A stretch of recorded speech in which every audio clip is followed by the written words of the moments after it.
김대성 목사의 100가지 한국 교회사 이야기.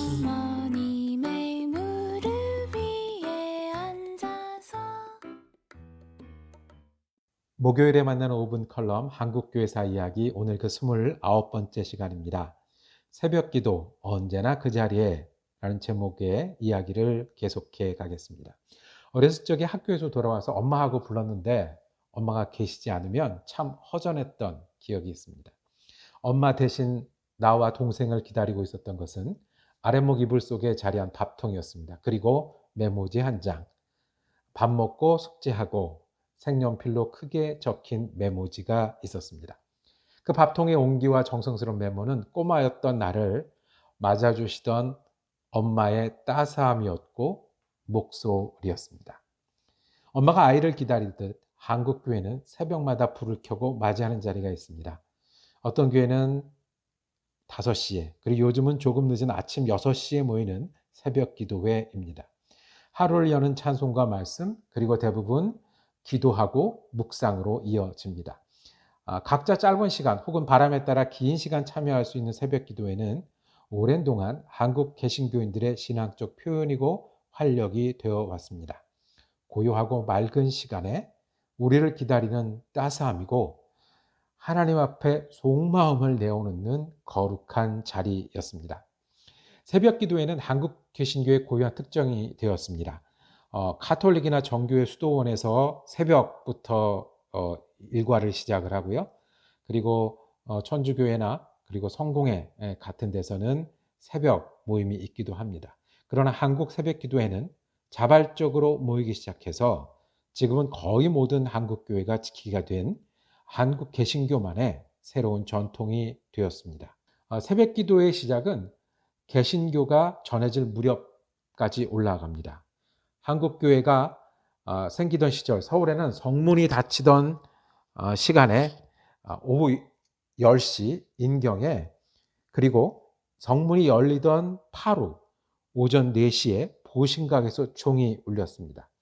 농사를 짓던 시대에 종소리를 듣고 일어나서 일과를 시작하던 사람들이 옷을 입고 예배당에 모이면 새벽 5시쯤 되었을 것입니다. 이때 예배를 드린 것이 규율이 되어서 새벽 기도회로 이어진 것으로 보입니다. 새벽 예배에 대한 공식 기록은 1904년부터 나타납니다. 미국 감리교 선교사 로버트 하디는 서울에서 학생 부흥회를 준비하였는데 이 기간에 학생들이 이른 아침에 예배실에 모여 기도하였다고 전했습니다.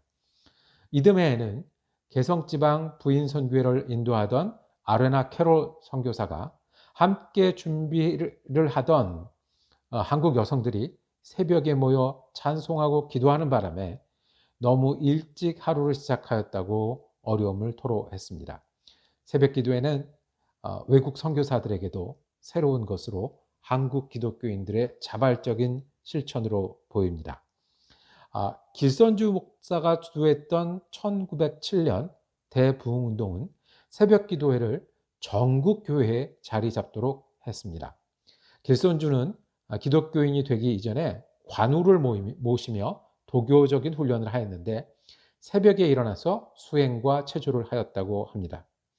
기독교 신앙을 가진 후에는 그 새벽 시간에 예배하고 기도한 일을 하게 된 것이죠. 이렇듯 새벽에 정한수를 떠놓고 기도하던 문화가 있던 백성들에게 길선주 목사를 비롯한 지도자들은 새벽에 함께 하나님께 기도하는 모임을 시작했습니다. 이후 각 지역교회에서 새벽 기도회를 전파했고 전교인이 참여하므로 새벽 기도회는 가장 대표적인 한국적 신앙의 실천이 되어 오늘에 이릅니다. 새벽 기도는 의무가 아닌 자발적으로 참여하는 자리입니다. 새벽에 하는 기도가 더 좋은 기도라는 말씀도 아니고 몇 번 혹은 몇 시간 기도를 많이 해야 좋은 그리스도인이다라고 단정할 수도 없습니다. 저처럼 늦은 밤에 일하기 좋아하는 사람들은 쉽지 않은 자리입니다. 그러나 언제나 그 시간에 함께 기도하는 사람과 모이는 일, 그리고 고요하고 맑은 시간에 마음을 모두어 기도하는 일은 무엇과도 바꿀 수 없는 신앙이 주는 따스함이고 거룩한 목소리에 다가가는 시간입니다. 그래서 이 시간은 한국 교회를 지켜온 전통이 되었습니다. 그리고요, 성경은 예수님도 새벽 시간에 기도하셨다고 전해줍니다.